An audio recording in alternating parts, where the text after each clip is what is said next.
There's a specific kind of heartbreak that comes when you realize the person smiling in your face is actively destroying your life from the inside out. It started quietly enough, with a subtle hum in the night and a flicker on a spreadsheet, but it ended with police lights flashing against the pristine stucco of our suburban nightmare and a $60,000 lesson in thermodynamics. My electric bill didn't just tick up, it exploded, skyrocketing from a manageable $45 to a catastrophic $847 in a single billing cycle, and every single kilowatt of that stolen electricity was being siphoned off to power the luxury lifestyle of the woman living next door. Brenda Sterling had secretly tapped into the solar array I built as a memorial for my late wife, draining the clean energy legacy I constructed with my own hands while I was skipping meals just to afford my daughter's textbooks. It was 2 a.m. when the smell hit me, the acrid stench of overheating wires mixing with the cloying, synthetic floral scent of her expensive perfume lingering near my outdoor outlet. And that's when I knew this wasn't a mistake. It was a declaration of war. What Brenda failed to calculate, however, was that before I retired to become a freelance consultant, I spent 2 decades as a propulsion systems engineer for SpaceX, designing the electrical nervous systems of rockets that leave this planet. And when an engineer decides to document a crime at maximum voltage, it doesn't end with a simple conversation. It ends with high-definition evidence and a shattered life. Let me take you back to where the cracks in my reality started to form. I'm Arthur Art Vance, 58 years old, a man who finds comfort in precision and data, living in the sun-drenched sprawl of Vista Verde Estates in Scottsdale, Arizona. 3 years ago, my world went dark when I lost my wife, Elena, to severe respiratory failure exacerbated by urban pollution, a cruel irony given that she was the fiercest environmental advocate I ever knew. Elena had spent our entire marriage dreaming of going off-grid, of severing our reliance on dirty energy. So after the funeral, when the silence in the house became too loud to bear, I poured my grief into the roof. I designed and installed a massive 15-kilowatt solar system, every panel aligned with orbital precision, a silent monument to the woman who loved the sun, and it worked beautifully, slashing our bills and generating a surplus that I desperately needed. I'm raising our daughter, Maya, on my own now. She's a brilliant 22-year-old grinding through her junior year of electrical engineering at Georgia Tech, and while my consulting gigs keep the lights on and the fridge stocked, Maya's out-of-state tuition is a black hole that swallows every spare dime. Those solar credits weren't just extra cash. They were the difference between Maya having the simulation software she needed and her having to drop a semester. They were the lifeline that allowed us to sit on the porch during her breaks, dissecting circuit diagrams while our grumpy Maine Coon, Proton, judged us from the railing. I have what Maya lovingly calls rocket brain, a compulsive need to label, measure, and optimize everything, from the thermal retention of my coffee mugs to the precise organization of the garage, a trait Elena used to call obsessive, but ultimately relied on to keep our chaotic lives anchored.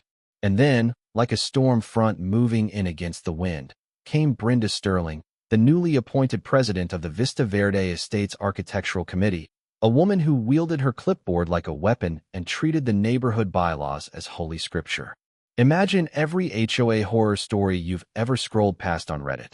Then give her a brand new, pearl-white Tesla Model S that cost more than my first house and the attitude of someone who believes the world exists solely to serve her aesthetic preferences.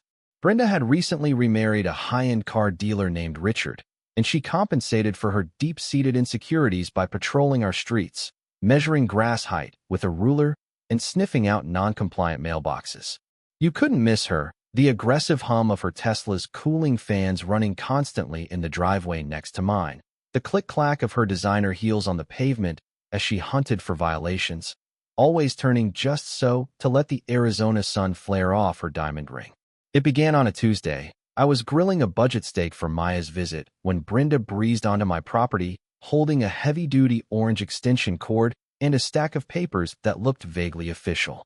"Neighborhood Sustainability Pilot," she announced, flashing a smile that didn't reach her eyes. "Your system is overproducing, Art, and under the new community guidelines, we're testing a load-sharing protocol to balance the local grid."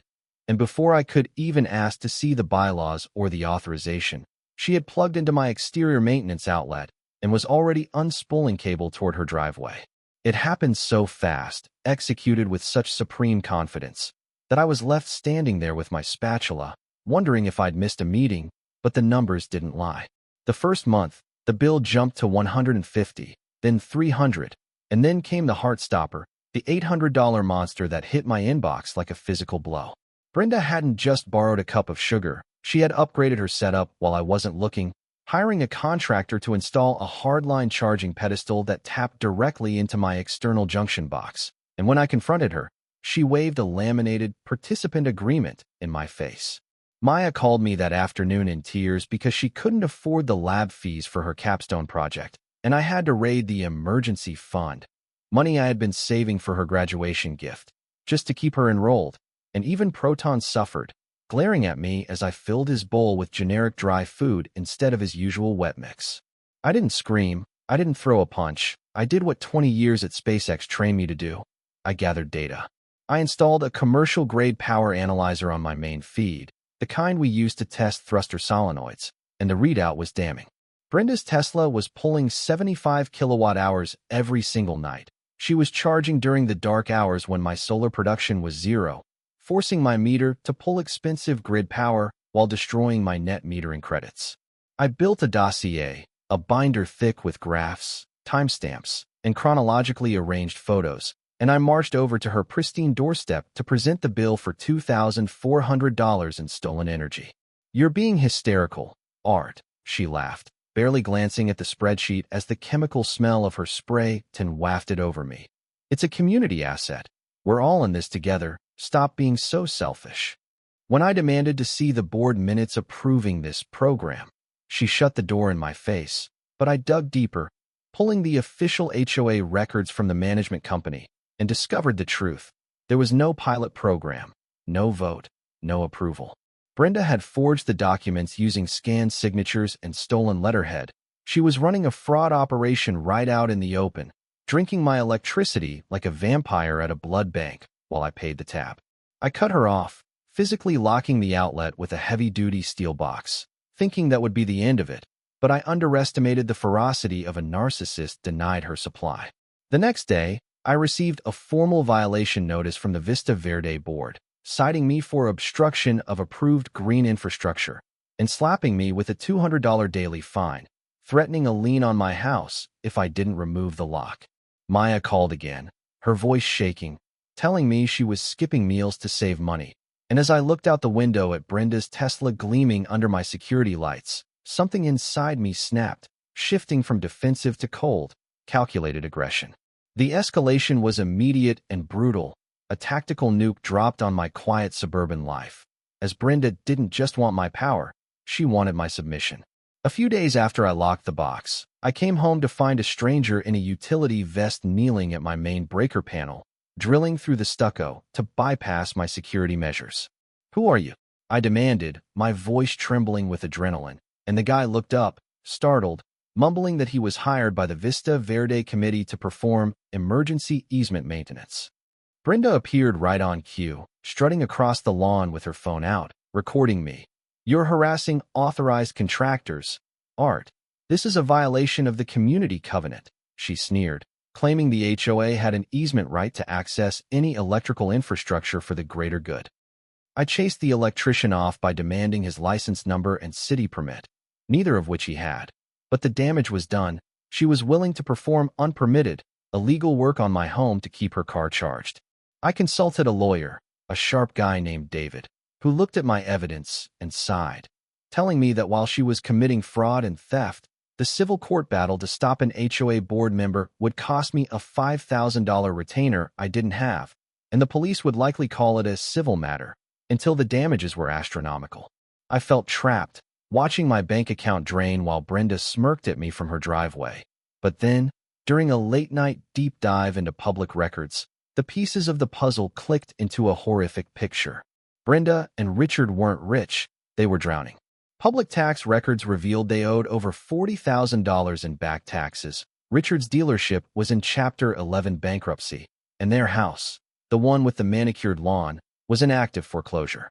The Tesla wasn't a symbol of wealth. It was a least desperate attempt to keep up appearances, And the reason she was stealing my power wasn't just entitlement, it was necessity, because the city had red-tagged their electrical panel for safety violations 3 months ago. Her house was a fire trap with 1970s aluminum wiring that couldn't handle the load of a toaster, let alone an EV charger. So she was parasitizing me to prevent her own house from burning down or going dark. Armed with this knowledge, I knew I had to be smarter, so I upgraded my surveillance, burying cables under the flower beds to hidden 4K cameras powered by Mrs. Higgins next door, a sweet older lady who had also been terrorized by Brenda's clipboard tyranny. The cameras caught Brenda sneaking onto my property at 3 a.m. with a can of black spray paint, coating my original lenses to blind me, and then filing a police report claiming I was spying on her bedroom, a move that got me a warning from a confused sheriff's deputy. But her desperation made her sloppy. She tried to bribe me, cornering me near the mailbox with an envelope containing $2,000 in cash, money I later learned she borrowed from a payday lender at criminal interest rates, whispering, "Just take this, Art. Sign this receipt saying it's for retroactive consulting fees, and we can forget all this unpleasantness." I refused, and my hidden microphone captured every word, documenting her attempt to buy my silence and legitimize the theft. When that failed, she went nuclear, calling in a favor from her nephew, Kyle, a junior city inspector who showed up with a clipboard and a smirk, claiming my solar array, the one engineered to NASA standards, was structurally unsound and needed to be condemned immediately. It was a terrifying moment, Kyle threatening to shut down the system that was Maya's financial lifeline. But I stood there, calm as a frozen lake, and asked him to cite the specific NEC code he was referencing. He stammered, throwing out random numbers that didn't exist, and when I pulled out my phone to call the chief inspector, a man I'd worked with on consulting gigs, Kyle turned pale and practically ran back to his truck. That night, Brenda, realizing her bureaucratic assault had failed, crawled onto my roof in the dead of night, and my new infrared cameras watched as she used a pair of pliers to loosen the grounding wires on my inverter, trying to spark a fire that would force a system shutdown. That was the line. She wasn't just stealing now, she was endangering my home, my life, and Elena's memorial. I repaired the damage, had a licensed pro verify the safety, and then I sat down at my workbench to design the Hammond protocol, a trap so legally airtight and technically sound it was beautiful. I purchased a commercial-grade smart switch and a voltage regulator, components used in industrial machinery, and wired them into the outlet she kept targeting.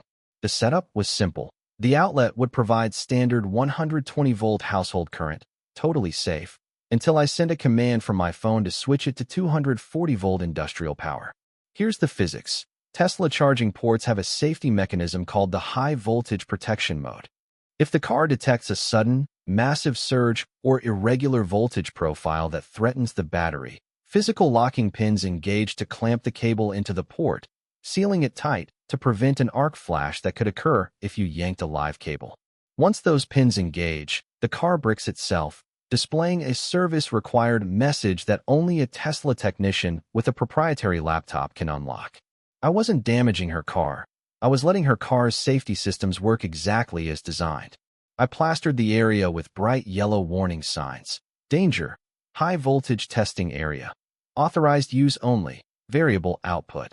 Legally, I was covered. I was modifying my own electrical system for testing purposes and providing ample warning. If she chose to trespass and plug her expensive toy into a clearly marked industrial test rig, that was her choice. It was the night of the monthly Vista Verde HOA meeting, the perfect stage for the final act. I watched on the monitor as Brenda's white Tesla rolled silently up to my curb at 11:45 p.m. She looked around, didn't see me, ignored the bright yellow signs, and shoved the connector into my outlet. I waited until the charging light on her port blinked green, confirming the connection. My heart was hammering against my ribs, thinking of Maya, crying over tuition, thinking of Elena's dream being tainted by this thief. I unlocked my phone, opened the control app, and whispered, "Launch initiated." I tapped the screen. The moment I engaged the sequence, the readout on my monitor spiked, the system dumping pure, unregulated 240-volt industrial power into the connection, and instantaneously, the Tesla's onboard computer screamed in panic. On the security feed, I saw the charging port's light turn from a pulsing green to a solid, angry crimson, and I could almost hear the mechanical thunk of the emergency locking pins slamming home, seizing the cable in an unbreakable grip. Brenda, oblivious in the driver's seat, fiddled with her phone for a moment, then stepped out to head inside, completely unaware that she had just anchored her $60,000 status symbol to my house like a boat in a storm. Morning broke with the glorious chaos of karma. Precisely at 6 a.m., when Brenda came out in her silk robe to unplug and sneak away before the neighborhood woke up, but the cable wouldn't budge. She yanked it. She pulled it with both hands, bracing her foot against the bumper, but that connector was fused by the safety protocols. The car's screen was flashing a giant red "Do not drive, service required" warning, and every time she tugged, the car's anti-theft alarm blared, a piercing shriek that woke up the entire block. By 7 a.m., a crowd had gathered, neighbors in pajamas holding coffee mugs, pointing and whispering. And there was Brenda, red-faced and frantic, screaming into her phone at Tesla roadside assistance.